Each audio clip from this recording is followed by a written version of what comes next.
It's a new era in CFB to start off this year, put on full display. My take on this game is simple. I know some people will be upset about it. Good riddance to the Pac-12. Can you do it in terms of the week to week to week? I don't see a pathway for this team to miss the college football playoffs. We want to make sure you have those best bets in the entirety of our betting cards. That was thinking! But he had that program was already going there! Only on SportsGrid. Arch Manning making his first ever start in Austin for the Longhorns. He was okay. Took a couple of lumps as you would expect. It was Texas's defense in a game they were expected to win comfortably. If you're showing up in Austin, man, where your quarterback named Cable has been feeling it. He's in a foul mood. He's having stare downs with Pat Leonard and everything else. John Mara wants Brian Dable to go and get the next quarterback. They tried to get the next quarterback. We all watched it on Hard Knocks. They couldn't end up with Daniels. And everyone's executing well, and he can just do what they want to do. Newswire. Only on SportsGrid.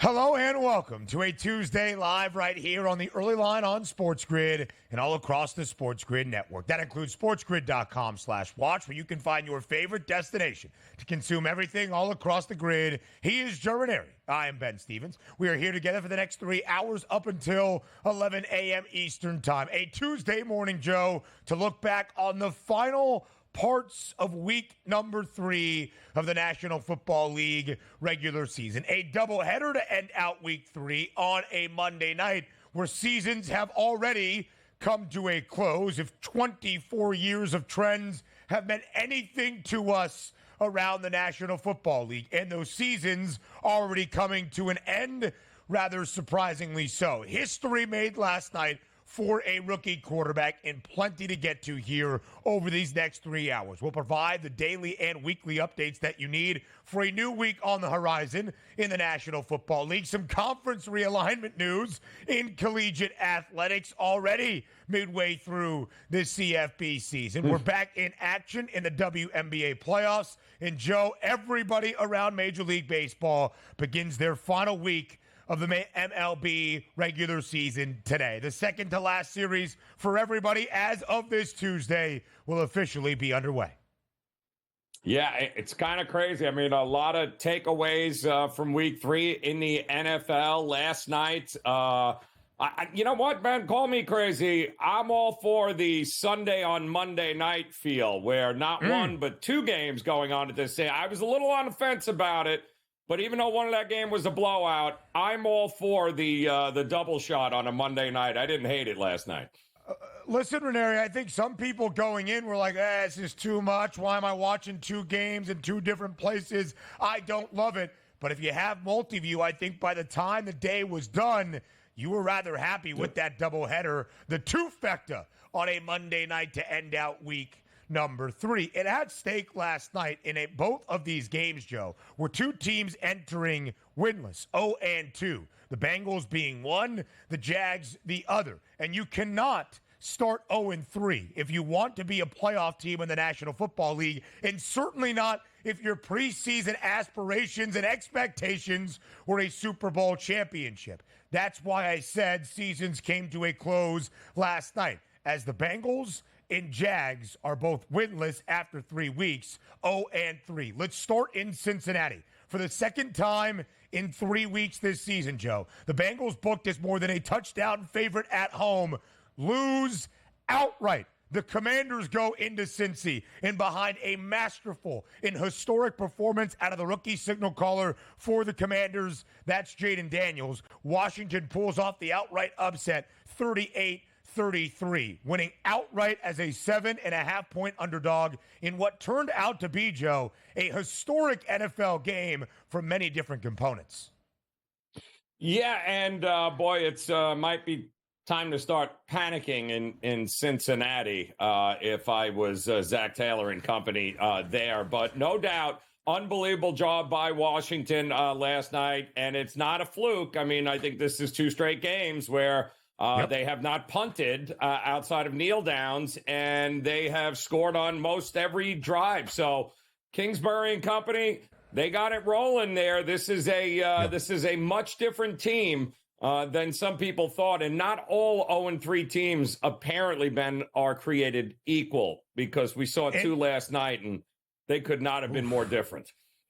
However, the Bengals did have to win this football game as a 7.5-point home favorite and lost outright. Again, a historic night for many components, one of which Joe just referenced. There were 15 total possessions, including the Commanders clocking it to end out the game. Not a single punt, not a single turnover. The first time in a National Football League game since 1940. We have seen a game without a punt or a turnover, and the Commanders just kept scoring. 21 of 23 for Jaden Daniels, 254 yards, his first 2 touchdown passes of his NFL career, his first to an O-lineman in Trent Scott. He also added another on the ground. Joe, 21 of 23 for Daniels. That's a completion percentage of 91.3%. It is the best completion percentage in a single game in NFL history, minimum 20 attempts for a rookie quarterback ever. It is the best completion percentage in the history of the Washington franchise. That's what Jaden Daniels did last night. Elsewhere, it was a rout, and the Jags start 0-3 as well. In Buffalo, the Bills scored on virtually every possession, it felt like, last night, as they rolled to a 47-10 drubbing of the Jaguars. Buffalo easily covers as a 4.5-point home favorite. I don't know how they allowed the new defensive coordinator there in Jacksonville. How he was allowed on that plane is kind of beyond me at this point here, Ben. He should not have been anywhere even remotely close to have been allowed to fly back with the Jaguars for that ridiculous performance last night on a primetime game for an 0-2 team. And like I said, there's a difference between 0-3 teams. What we saw from Cincinnati and what we got from Jacksonville are 2 totally different worlds, man. Yep, absolutely so, Joe. But the end result, 2 teams that had playoff aspirations before this season began, now out the window. We'll continue to detail why in our next few segments in this opening hour. Now, NFL news around the National Football League. It has not been good injury news for the 49ers to begin this year. Christian McCaffrey placed on IR, and it seems the uncertainty continues. He's going to see a specialist about his Achilles injury. And Javon Hargrave, one of the good defensive tackles in this league in the interior, out for the year more than likely with a torn triceps muscle. And Purdy now day to day as the Rams just took it out of them there. But it'll be interesting to see McCaffrey seeing that specialist in Germany about an Achilles tendonitis issue, which I'd call me crazy. None of that sounds promising at all. What happens if he can't come back, man? Yeah, it's not going to be good, Joe. That's the frank case for the 49ers, who now were right next to Kansas City as the year got underway to win a Super Bowl. They have certainly dropped back in the market. The Chargers, by the way, a couple of injury news for them. Justin Herbert did re-aggravate that ankle injury. We're not exactly sure his status moving forward for L.A. His rookie right tackle, Joe Alt, is going to miss some time with a sprained MCL. And Derwin James suspended by the league office for a game without pay for continuous illegal hits that violate rules in the National Football League. Yeah, we had said the Joe Alt, T.J. Watt versus was going to be an interesting watch there. It really wasn't. That was about as one-sided as possible. Now Joe Alt is hurt, but Derwin James, stop leading with your head, dude. Like, seriously. Yep. Like, what? Stop. I mean, it's the 5th time now, man? Come on. Repeat violator, Joe, is what he is known as. Let's go to Major League Baseball. Only 4 games on a Monday in MLB, but a couple of spots where a divisional crown was at stake. Houston doesn't get it, but Philadelphia does. The Phillies' first NL East divisional crown since 2011. The first time, Joe, a team not named the Atlanta Braves has won this division in 7 years. Yeah, kind of crazy, right? But congratulations. Let's see what you got next, because none of that is going to matter if you get bounced out early in the playoffs. A big win for Philadelphia, trying to contend as well for that number 1 overall seed alongside the Dodgers. Conference realignment rumors swirling yesterday. Would the Mountain West teams go to the Pac-12? No, and then yes, as Utah State defects to the Pac-12. So now UNLV and Air Force are reconsidering their commitment. Gonzaga might join the Pac-12 as a basketball-only member, but those rumors have not been substantiated at this moment, Joe. It's just all a mess, and unnecessarily a mess at that, Jen. A song and dance and conference realignment. Knicks center Mitchell Robinson going to miss the start of the season after ankle surgery for an injury he suffered in the playoffs. More for the doubleheader on Monday night next.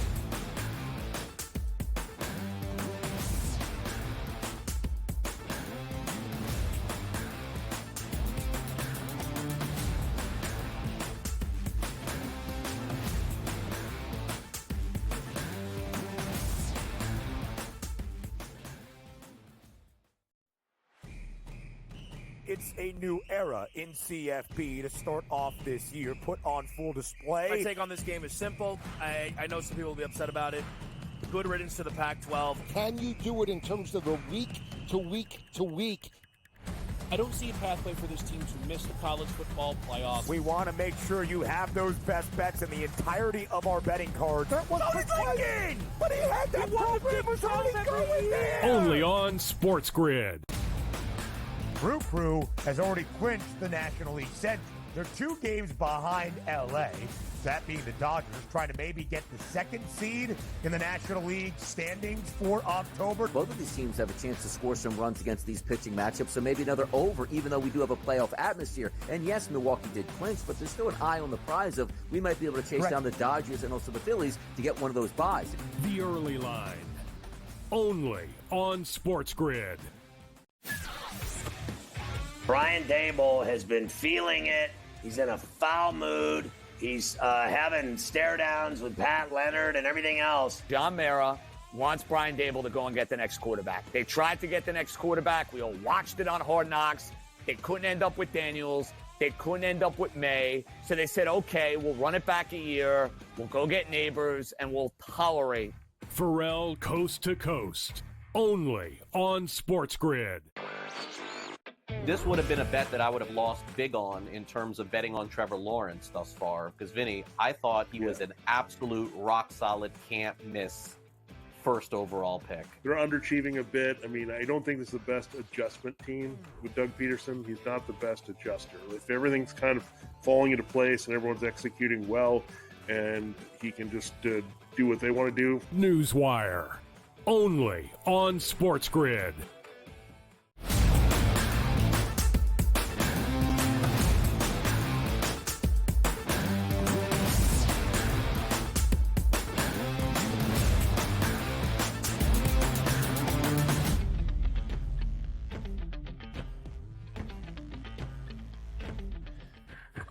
A doubleheader on Monday Night Football with so much on the line already to end out week number 3. If that sounds like an exaggeration, or I'm building up hype for a game in week 3 in Cincinnati between the Bengals and the Commanders, and week 3 in Buffalo between the Bills and the Jaguars, I am not just doing that for the fiasco of it all. Joe, you cannot start 0-3 in the National Football League if you want to be a playoff team and if your team had Super Bowl hopes before the year got started. Never in the history of the NFL have we seen a team start 0-3 and win a Lombardi trophy. Only once since the turn of the millennium in 2000 have we seen a team start 0-3 and make the postseason.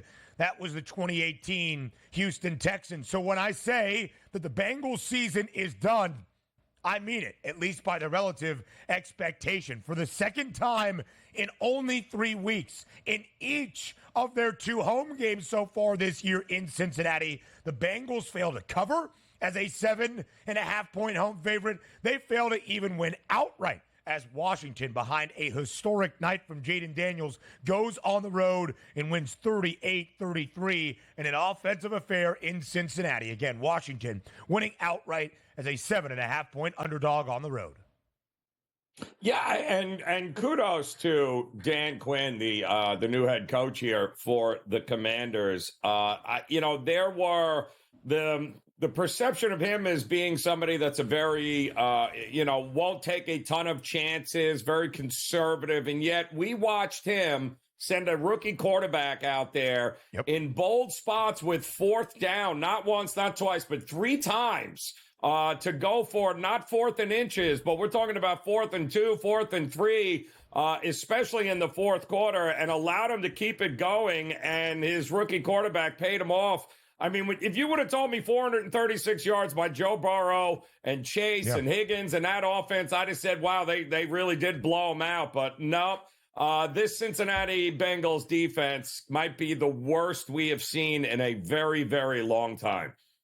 Could not get off the field, could not back up their smack talk. Can Taylor Britt maybe stop talking and win a football game as a 7.5-point home favorite? So many trends at play, Joe, and history made last night in Cincinnati in the wrong way for the Bengals, as we mentioned, since he had started 0-2 each of the previous 3 seasons, including this one. But in 2022 and 2023, they won convincingly in week number 3, at least convincingly enough to cover what was their pregame spread, booked as a favorite in both 2022 and 2023. After week 2, since he would go on to win at least 4 of their next 5 games. Last year, they won 5 of their next 6 before they dropped 1 to Houston, and then a short week Thursday night game against Baltimore, the game in which Joe Burrow got injured. So, although it was a dismal and disappointing start once again for the Bengals, you had some belief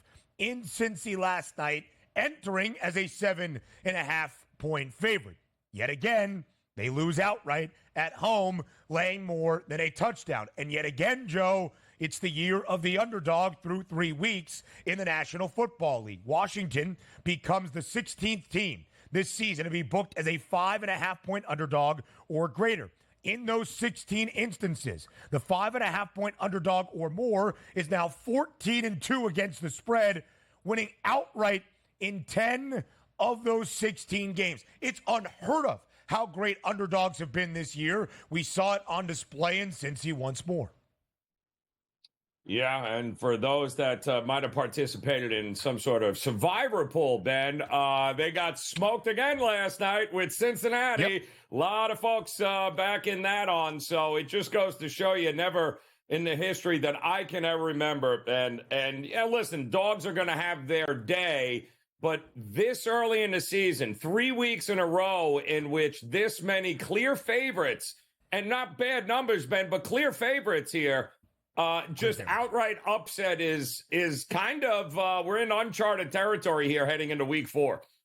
Survivor pools around the nation, because of the National Football League and the year of the underdog, might be done by week 4 or 5. Just for instance, Joe, a quick aside. My girlfriend Chloe's 88-year-old grandmother in an 85-person survivor pool is one of 2 people remaining because of the Bengals losing last night. And the other person had the Bills, who, of course, handled their business in Western New York. So, Joe, as we look at the quarterbacks from last night, again, on paper, if you were to look at Joe Burrow and the performance he put out last night, all right, the Bengals easily won and kept their season afloat to get their first victory in week 3, 29 of 38, 324 yards and 3 touchdowns. Jamar Chase finds the end zone twice for the first time this year over the century mark, and it was not enough to keep pace with Jaden Daniels, the rookie quarterback for Washington, making history last night. You saw it there, 21 of 23. That's a completion percentage of 91.3%.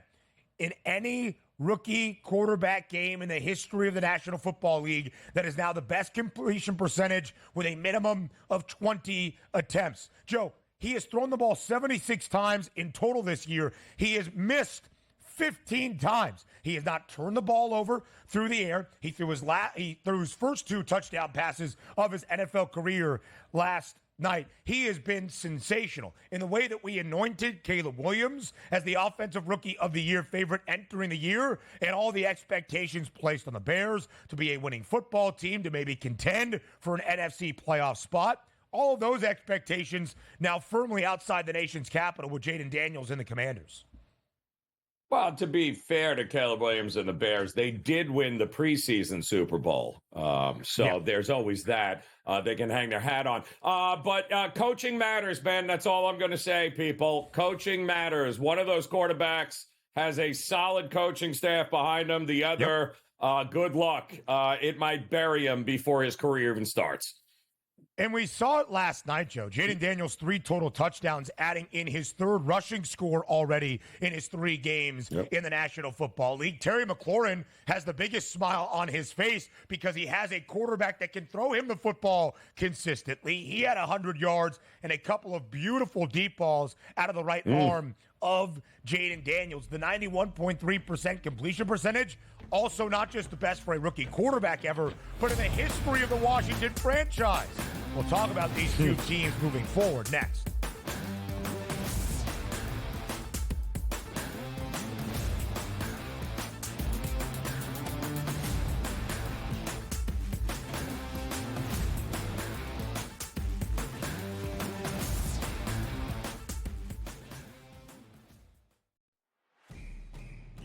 It's a new era in CFB to start off this year, put on full display. My take on this game is simple. I know some people will be upset about it. Good riddance to the Pac-12. Can you do it in terms of the week to week to week?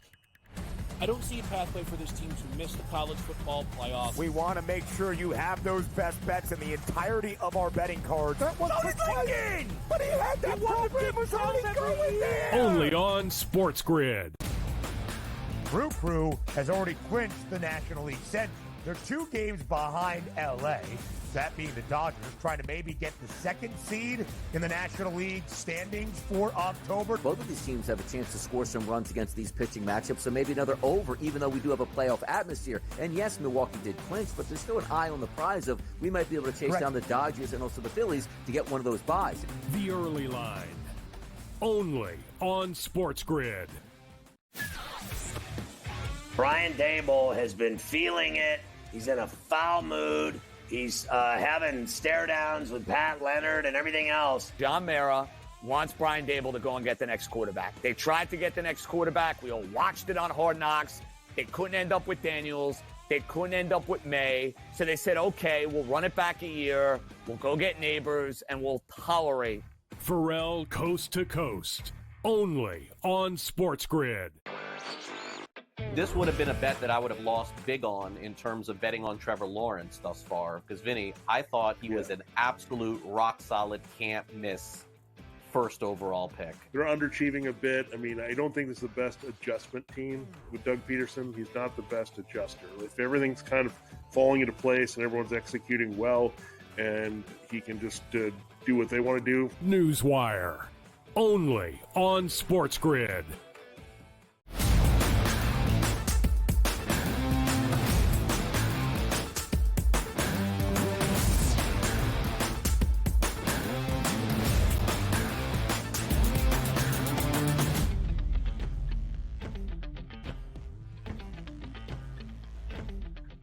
Live right here on the early line on this Tuesday, still reacting to everything we saw on a doubleheader of Monday Night Football. We'll go to Western New York in our next segment. But, Joe, one of the reasons last night was so critical, not just a doubleheader, not just history in Cincinnati for Jaden Daniels or the game itself, is because already, even just 3 weeks into an NFL season, the result last night would implicate these two teams in what their season would be. We'll get to the promise and the optimism for the young rookie quarterback Daniels and his Commanders team, now with a winning record, 2 straight victories at 2-1 in just a moment. But, of course, our first focus must be on Cincinnati. The Bengals, unlike the previous 2 seasons, when they had also started winless 0-2, they had won Week 3. They went on a run. The Bengals, one of 2 teams, Joe, since the playoffs expanded in 2020 around the National Football League to start 0-2 and make it to the postseason, as they did in 2022 and as they were on track to do a year ago, winning 4 of their first 5 after they started 0-2. However, this year, their season's already over. A Bengals team that entered the year with Super Bowl aspirations again, that had a disastrous offseason, that blended in to the start of the regular season. Jamar Chase unhappy with his contract extension, did not receive his big raise and payday. T. Higgins, under the franchise tag, injured in the opening 2 weeks. He was back last night, and they were great through the air, but it meant nothing. The Bengals are now 0-3. Throw the Super Bowl out the door. Never in the history of the National Football League have we seen a team start 0-3 and hoist a Lombardi trophy. And their opportunity to make the playoffs, slim to none, and Slim is also walking out that door you threw the Lombardi out of as well. Just once since the year 2000 has a team started 0-3 in the National Football League and made the playoffs. It was the Texans in 2018. It's why the plus money price is now on the Bengals to make the postseason. It's a little. You have such little room for error now, Ben, moving forward. And you know what they say; it still applies. Obviously, any given Sunday, anything is possible. But I would say, you have a slight pulse. We're about to flatline here with the Bengals. But I all of a sudden now is playing Carolina this week a given? Does anybody think that a rejuvenated Andy Dalton is somehow going to be taken lightly? Because it looked like the Raiders took him pretty lightly. But judging on that defense of Cincinnati, I don't know what can change, Ben, with how bad that defense is, that they can't stop anybody or get to the quarterback. This could be over, and that means the Zach Taylor era, as far as I'm concerned, should also be over. Yep. For sure, Joe. Those are the questions you have to have on this Tuesday. If it sounds like an overreaction, you're kidding yourself. When you have Super Bowl aspirations and you start 0-3, they're done. Your season is over. Joe, motivation is a very difficult thing to handicap, but you would think the Bengals, who had been in this position, rather precarious the last 2 seasons, understood what was at stake last night as a 7.5-point home favorite. Win the football game, get your season back on track. So if there was ever a time to be amped up for a game against the Commanders, it would be that one. And they failed, flat out. They did not deliver when they needed to. So what is the motivation the rest of the year? Of course, the Bengals are going to say, hey, there's exception to every rule. We can be the second team since the turn of the millennium to make the postseason after starting 0-3. So there will be some buyback with the Bengals, but I just don't really think it's an optimistic projection for the rest of this year. And hand up, I picked the Bengals to win the AFC. I thought Cincy would be in the Super Bowl this season because of the also track record with a healthy Joe Burrow in 2021 and 2022, the 2 seasons he had played more than 10 games out of the 4 in his National Football League career. And what happened both of those years? The Bengals won double-digit games. They won the AFC North, and they made it at least to an AFC Championship game. All of that, in my mind, is done. The only hope that you have, as say, compared to a Jacksonville 0-3 team, is that you have back-to-back weeks in which Joe Burrow and that offense did enough to win the games. More than enough in that game last night, obviously over 400 yards. They had more than enough. So they have some other issues they have to address. They do have half the equation, Ben. They have a healthy Joe Burrow and an offense that's capable of putting 30 points on the board. But if you don't fix it a defense with Lou Anarumo and get those guys situated, it is over because you're not going to beat Carolina. How's that, Ben? 8.5. I mean, to go on the road now to play Andy Dalton in a revenge game. Oh boy, the Bengals a 4.5-point road favorite. And the win total is down to 8.5, and the under has the juice. We'll talk about Jaden Daniels and the Commanders and then go to Buffalo next.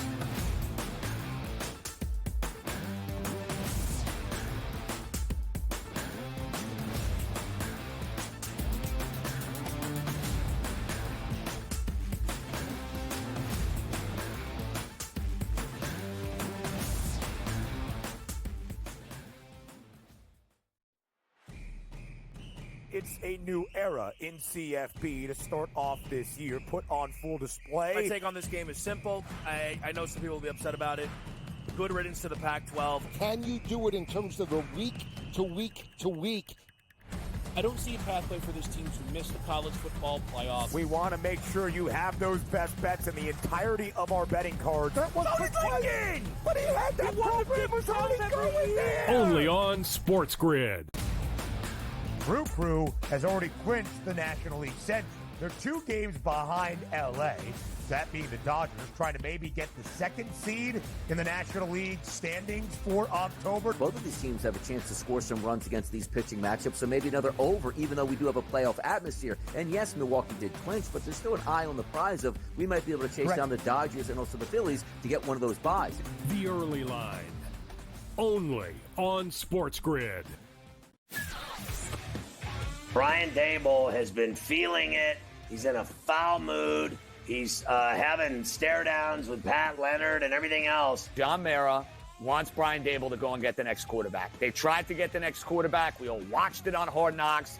They couldn't end up with Daniels. They couldn't end up with May. So they said, okay, we'll run it back a year. We'll go get Neighbors, and we'll tolerate. Pharrell Coast to Coast. Only on SportsGrid. This would have been a bet that I would have lost big on in terms of betting on Trevor Lawrence thus far. Because, Vinny, I thought he was an absolute rock-solid, can't-miss first overall pick. They're underachieving a bit. I mean, I don't think this is the best adjustment team with Doug Peterson. He's not the best adjuster. If everything's kind of falling into place and everyone's executing well and he can just do what they want to do. Newswire. Only on SportsGrid.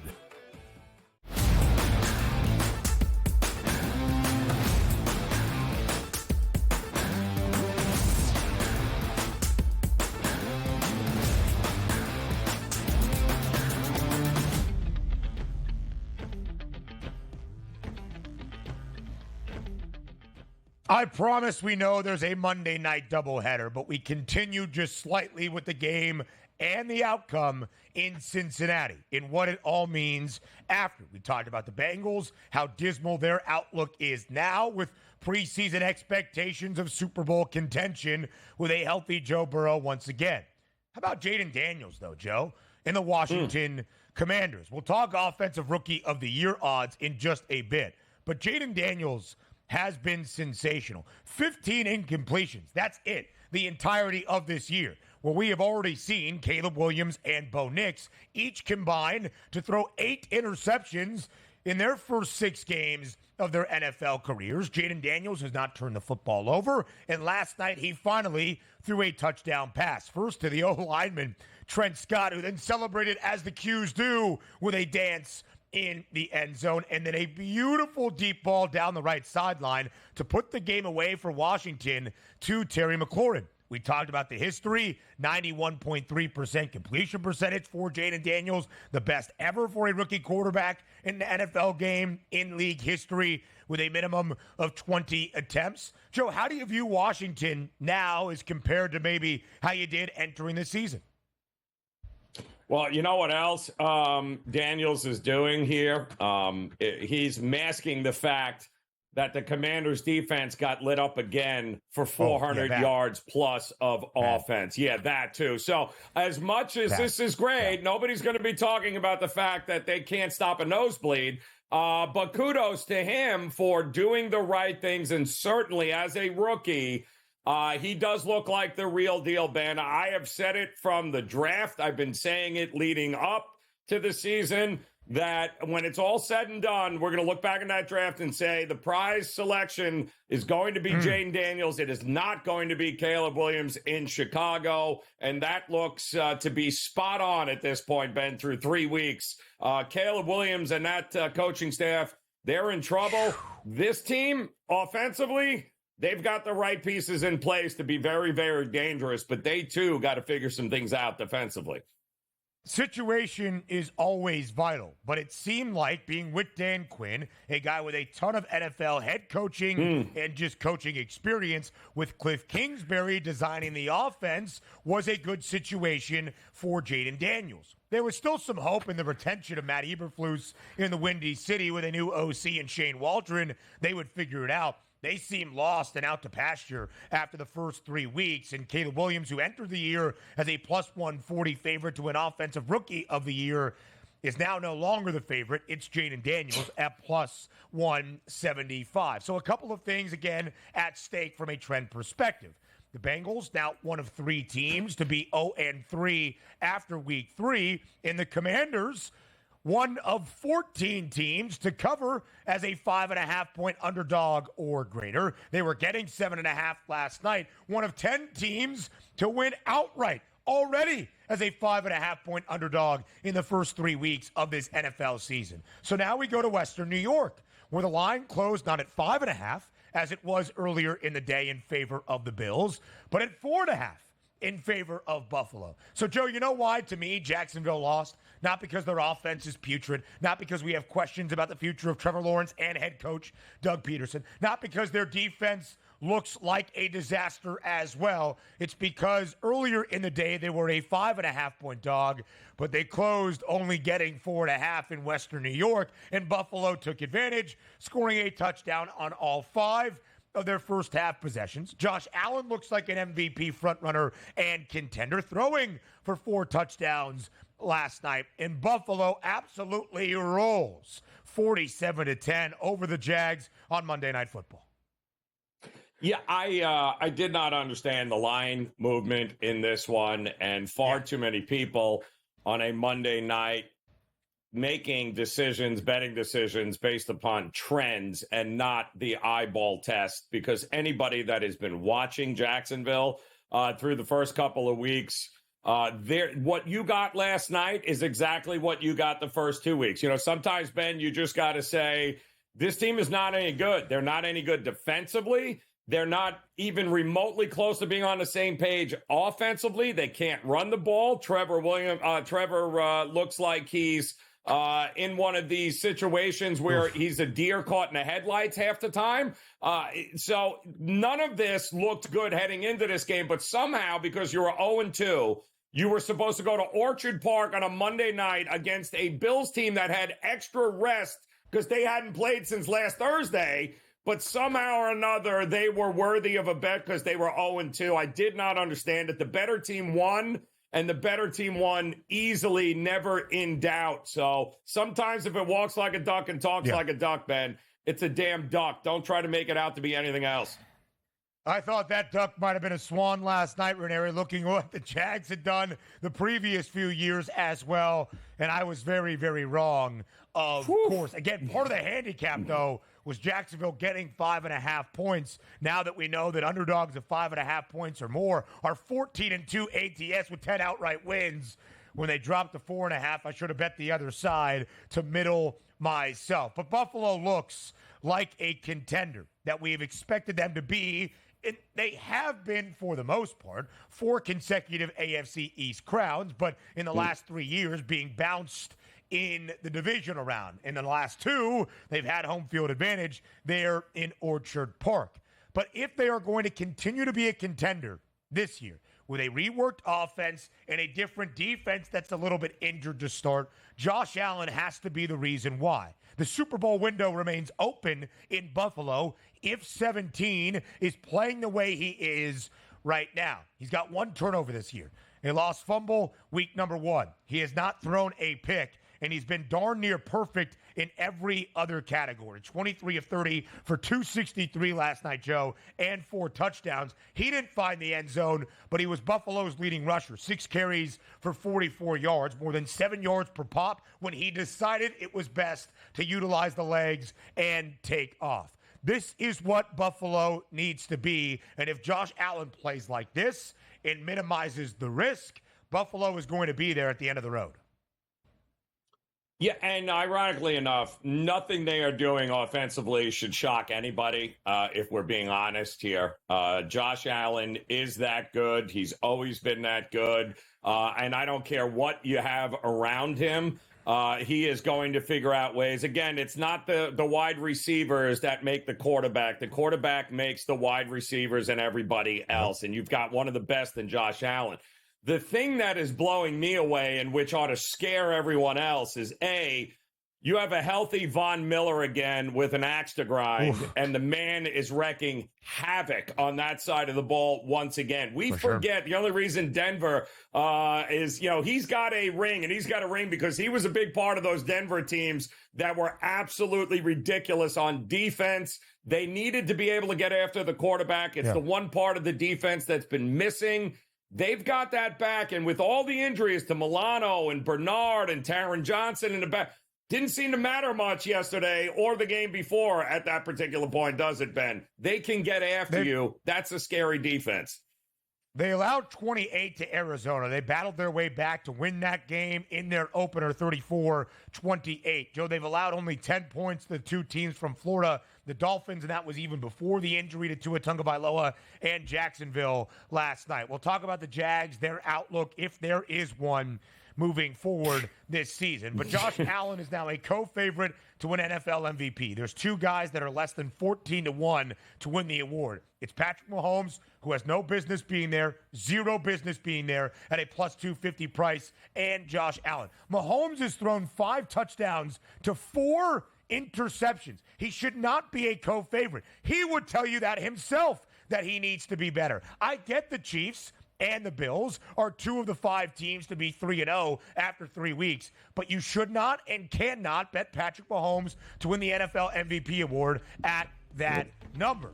But we'll talk not about just Josh Allen individually, Buffalo the rest of the year next.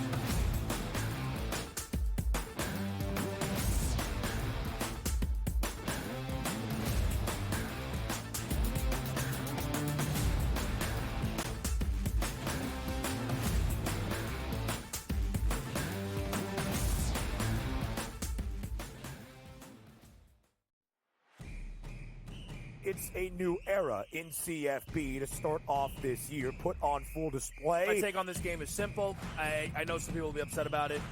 Good riddance to the Pac-12. Can you do it in terms of the week to week to week? I don't see a pathway for this team to miss the college football playoffs. We want to make sure you have those best bets in the entirety of our betting cards. That was Lincoln! But he had that program was already going there! Only on SportsGrid. Brew Crew has already clinched the National League Central. They're 2 games behind L.A., that being the Dodgers, trying to maybe get the 2nd seed in the National League standings for October. Both of these teams have a chance to score some runs against these pitching matchups, so maybe another over, even though we do have a playoff atmosphere. And yes, Milwaukee did clinch, but there's still an eye on the prize of we might be able to chase down the Dodgers and also the Phillies to get one of those buys. The early line. Only on SportsGrid. Brian Dable has been feeling it. He's in a foul mood. He's having stare downs with Pat Leonard and everything else. John Mara wants Brian Dable to go and get the next quarterback. They tried to get the next quarterback. We all watched it on Hard Knocks. They couldn't end up with Daniels. They couldn't end up with May. So they said, okay, we'll run it back a year. We'll go get neighbors, and we'll tolerate. Pharrell Coast to Coast. Only on SportsGrid. This would have been a bet that I would have lost big on in terms of betting on Trevor Lawrence thus far. Because, Vinny, I thought he was an absolute rock-solid, can't-miss first overall pick. They're underachieving a bit. I mean, I don't think this is the best adjustment team with Doug Peterson. He's not the best adjuster. If everything's kind of falling into place and everyone's executing well and he can just do what they want to do. Newswire. Only on SportsGrid.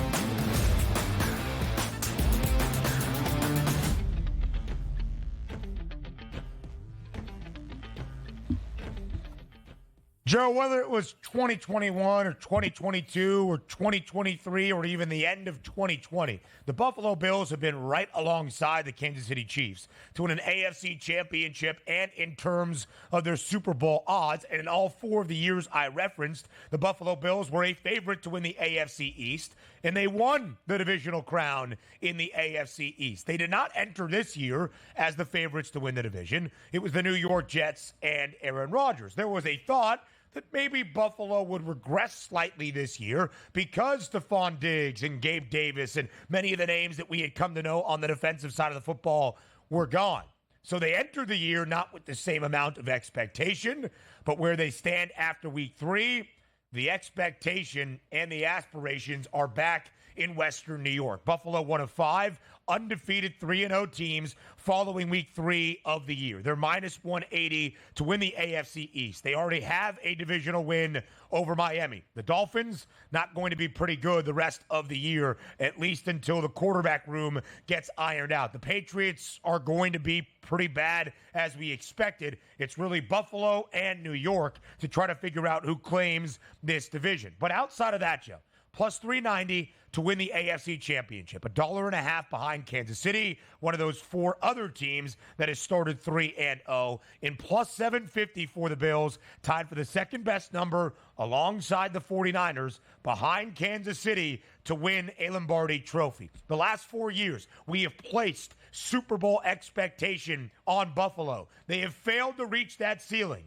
Is 2024 different, or at least through 3 weeks, does it look different to you? It looks very different to me, and it certainly looks different on the defensive side of the ball to me, because we do have, Leslie Frazier's gone. So we know McDermott took over. He brought in Babbage there to be able to help him as the DC here. They are doing things a little bit differently, and a lot of the old faces are gone on that defensive side of the ball. So there was a lot of questions as far as this season, not offensively, because you still have Josh Allen, but it was always going to be about defensively. Can they compete? And outside of that first half with Arizona, I think we have now learned that a healthy Von Miller and the pieces and the additions that they have brought to the table and a new scheme, whether it's backups or not, because there were an awful lot of backups in that game last night defensively, and it didn't make a damn bit of difference. The Bills, however, in addition to Josh Allen having to get over Mr. Tiger Woods, they referenced that last night on the telecast, and I thought that was fantastic, that Josh Allen's got to get past his Tiger Woods, which is Patrick Mahomes. Here's the problem, Ben. He's got another guy in there now. His name is Aaron Rodgers, and he's healthy too now that he's got to get past at some particular point. So that, to me, I think is going to be fascinating, the AFC East, not because of Miami and Tua, not because of New England, because of the Jets and Buffalo. And boy, that's going to be a fun series this season. New York 2-1. They also have a divisional win to start this year as they picked up on Thursday night to start week 3 against the Patriots. It's a new cast and crew offensively. Gabe Davis was back in Western New York last night. 2 catches for 8 yards. Khalil Shakir has been the leading receiver for Buffalo. He had 72 yards and another touchdown last night. James Cook has put up at least 85 scrimmage yards in all 3 games. He had 48 receiving yards last night. Dalton Kincaid, the young tight end out of Utah in his second year, who was supposed to be a prime offensive piece, got into the end zone for the first time this season last night over his receiving yards prop that closed somewhere in the middle 30s. It is what you want out of Buffalo. In the defense, Joe, to your point, they gave up 17 to Arizona in the opening half. They blanked the Cardinals in the third quarter. They scored 14. Comeback was on in Western New York. The Cardinals did score 11 in that fourth quarter. So if we talk the last 5 halves of football, Buffalo has allowed only 31 points. They held Miami to 10. That was even before Tua Tagovailoa was injured. And they held Jacksonville last night to 10. And some good news, always a good news for Buffalo. Damar Hamlin, because of the injuries, has had to be a starter for Buffalo in the secondary. He picked off Trevor Lawrence on a wildly overthrown ball last night. His first career interception. The crowd in Western New York went bonkers, and rightfully so. So Buffalo, a true Super Bowl contender, a true AFC contender in my mind. But to your point, Joe, getting past Tiger Woods or the Kansas City Chiefs has been the issue. Buffalo has won the AFC East each of the past 4 years. They have made it to the divisional round each of the past 4 seasons. Championship game in 2020 where they lost to the Chiefs. They have now been bounced out of the divisional round in the last 3 seasons. The last 2, they've had home field advantage. So 3 of the 4 AFC East titles, that has resulted in getting bounced in the divisional round. 3 of the 4, they have been bounced from the postseason by Kansas City. The postseason is what Jacksonville was trying to get back to in 2024. It will not happen. The Jaguars are now 0-3. To your point, Joe, if there's going to be an 0-3 team to make history this year and become just the second since 2000 to start 0-3 and get to the playoffs, maybe it's Cincinnati because the offense looks good, the defense looks bad. Nothing for Jacksonville looks good. They're the third worst scoring offense in the NFL after 3 weeks, averages 13.3 points per game. And the 17 that they scored, their peak so far this year back in week 1, all came in the opening 2 quarters in Miami. Yeah. You know what looks worse than even that, though, Ben, is the fact that you just inked a 5-year, $275 million contract extension with a quarterback that has now lost 8 straight starts, has thrown 11 touchdowns and 8 interceptions during that span, and again looked like he had no clue what he was doing last night. But hey, congratulations for being up there with Burrow and Mahomes because, yeah, you guys are in the same category.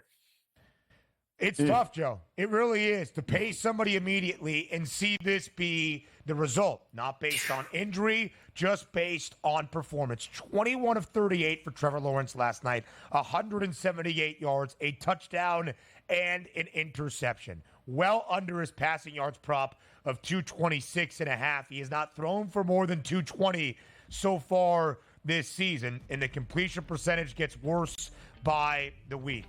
See you, Jacksonville. Pack it up. The season is done. Injury news around the NFL next.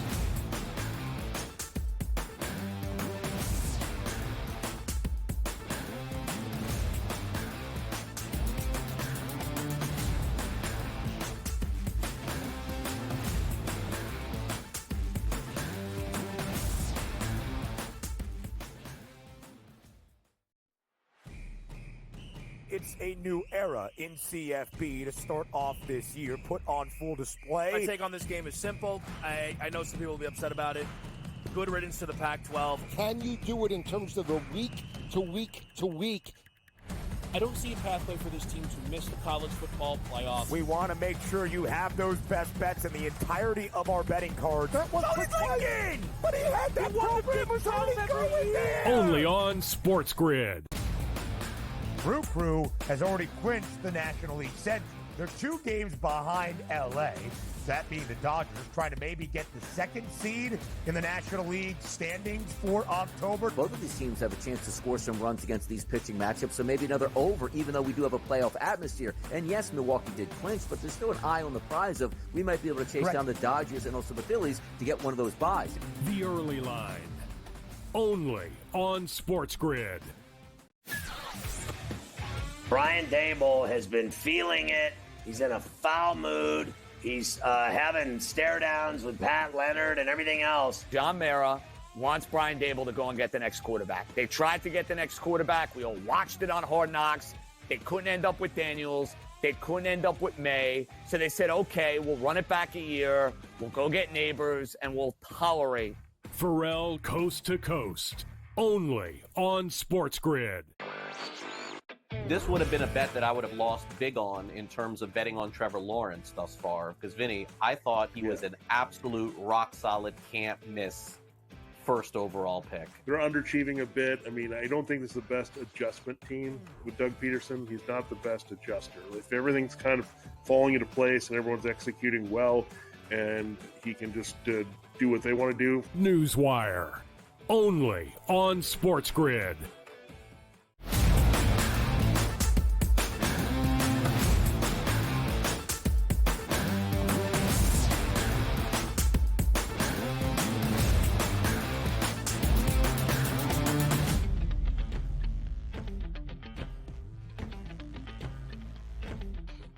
One of my favorite things to do during any NFL week throughout a regular season is react to our reactions, to reset after a week comes to a close. And what the odds have updated and what the outlook now appears to be for teams around the NFL. Joe, we talked about Buffalo now tied for the second best price to win a Super Bowl in this season at plus 750. Still $2.50 behind their kryptonite, the Chiefs. The Chiefs are also the kryptonite for the San Francisco 49ers when it comes to winning a Lombardi trophy, knocking off San Francisco twice in the last 5 Super Bowls. Now I bring up the 49ers because unlike Buffalo and Kansas City, who are 2 of the 5 teams to start perfect 3-0 throughout the opening 3 weeks, the Niners are 1-2, and it does not look overly optimistic moving forward based on the injury bug.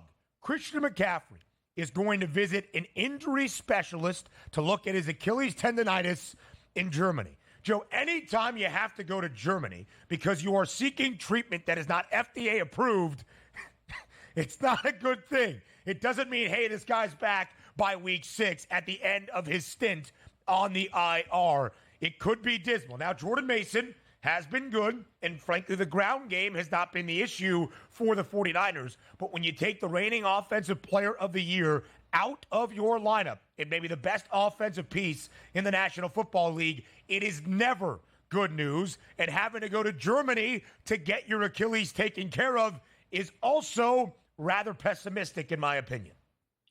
It's a very strange situation that he's got to go to Germany to seek treatment here, which is I find fascinating at this point because they're calling it an ongoing Achilles tendonitis issue. And anytime we're dealing with Achilles, then, we know we're one step away from it just blowing up the whole calf, and that's going to be the end of it. So this is not great. And for them to for this just to come out, even though the MRI was clean, then McCaffrey must feel there's something going on there because nobody, and I mean nobody, would be on the field faster than McCaffrey. Maybe this is just a way where he even knows, Ben, there's something not right here, and what good is it if it's not right? And he goes in there and then he gets lost for the entire season and he blows out his Achilles. So this is neither way. This is a good situation for the 49ers or McCaffrey. You're completely correct, Joe. You don't know exactly what the long-term prognosis is. We are not doctors. We'll ask Dr. David Chow about this across the SportsGrid network, I am sure. But I'm not going to give Donnie Rightside too much credit, but he is good at being Dr. Donnie when it comes to calf injuries and Achilles issues. It's not just like, hey, put a brace on it, see you in 2 weeks. Right. When there is an issue with that part of your body and the lower leg, it takes a while to recuperate. And so when Christian McCaffrey missed the season opener out of nowhere with an Achilles injury, it wasn't like, all right, they're just being cautious. They don't need him to beat the New York Jets. It was, this is cause for concern. Javon Hargrave in his second year in San Francisco, who has been a great piece of a vaunted front for that Niners defense in the interior of it as the nose tackle. He is likely out for the season. A triceps injury suffered on Sunday against L.A., and Brock Purdy is even listed as day-to-day with back soreness. You know who's not included on that board? Deebo Samuel with a calf injury, who missed the game against L.A. George Kittle, who missed the game against the Rams. Charvarius Ward on the other side of the football. Trent Williams left for the locker room. There are so many issues for San Francisco, Joe. It is not what you want to be the case for a team expected to win the NFC. A team that was minus 2 Bills to win the NFC West once again. A team that was so short to win the NFC, they were half the price of everybody else in the conference and then some after week 1. That is not the case here after week 3. No, and a unbelievably shocking loss to go along with it, Ben, for a Shanahan 49er team that went up 2 touchdowns in the second half, had been 50-0 under Shanahan. 50-0. And somehow they blew a 14-point lead in the second half of that game. There's only so many guys that can go down where the level of play, it starts to snowball. And it did in a big way in that game. Yeah, it certainly did, Joe. They led by double digits early in that fourth quarter. You saw the price. The Niners now plus 460 to win the NFC Championship. Again, they were half the number of everybody else around the NFC after week 1. They're now 40 cents in front of Philly, less than $1.50 in front of Detroit, and a group of teams at 10-1 to keep your eye on. Hour 2 starts next on the early line.